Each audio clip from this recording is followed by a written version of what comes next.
মাস হাতে নিয়েছি আমি জামাত শিবির ছাত্রদলকে প্রতিহত করার জন্য।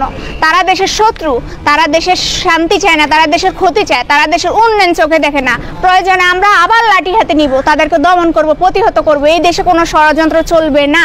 আওয়ামী লীগ সরকারের কে নিয়ে কোনো ষড়যন্ত্র চলবে না। এত উন্নয়ন ভোগ করার পর কেন তারা ষড়যন্ত্র করবে? আমরা প্রয়োজনে বারবার লাঠি হাতে নিব, তাদেরকে দমন করব, প্রতিহত করব। আমরা প্রতিহত করার জন্য আমরা আপনার প্রতিবাদ আগেও করেছি, হ্যাঁ আমি এখনো করছি, আমি ভবিষ্যতে প্রতিবাদ করার আমার ইচ্ছে আছে।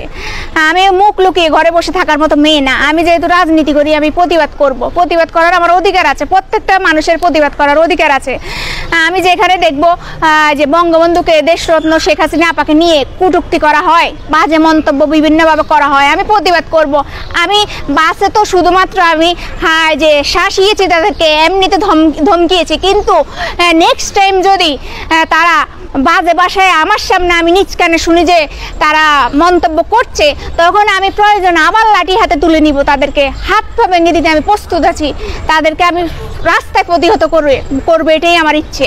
সকল মানুষ প্রতিহত করার জন্য তাদেরকে প্রস্তুত আছে। যারা দেশের শত্রু, দেশের খারাপ চায়, ক্ষতি চায়, উন্নয়ন ভোগ করে দেশের সমালোচনা করে, তাদের বিরুদ্ধে আমরা প্রস্তুত আছি। আমি বলবো যে হ্যাঁ, যারা রাজনীতি করে ওনারা তো বঙ্গবন্ধুর আদর্শ বুকে ধারণ করে রাজনীতি করছে, এবং যেন সকলে আমাদের দেশের উন্নয়নে, জননেত্রী উন্নয়ন করে, আমাদের জননেত্রীর সাথে ওনাকে সাপোর্ট করা উচিত, ওনার উন্নয়নগুলো তুলে ধরা উচিত।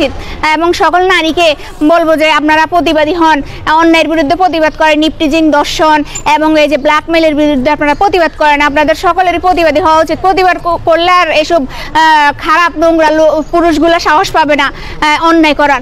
অন্যায়ের বিরুদ্ধে আমাদের প্রতিবাদ করতে হবে, প্রতিবাদ করে আমাদের সামনে এগিয়ে যেতে হবে, বুকে সাহস নিয়ে আমাদের এগিয়ে যেতে হবে। পরিবার থেকে আপনাকে সমর্থন দেয় কিনা, বা আপনার বাবা মা সম্পর্কেও অনেকে জানতে চান, একটু যদি বলেন। জি, আমি বলবো যে আমি যে ছাত্রলীগ করি, আমার পরিবার গর্বিত আমাকে নিয়ে, আমার মা গর্বিত, কারণ আমি ছাত্রলীগ করে বলে আমি এই যে মা বোনদের পাশে থাকতে পারি এবং বিভিন্ন মানুষের বিপদে এগিয়ে যেতে পারি। যে আমার মা গর্বিত, সারাক্ষণই আমার মা গর্ববোধ করে যে আমার মেয়ে ছাত্রলীগ করে, আমি গর্বিত। আমি মরে গেলে আমার দুঃখ নেই যে আমার মেয়ে ছাত্রলীগ কর্মী ছিল।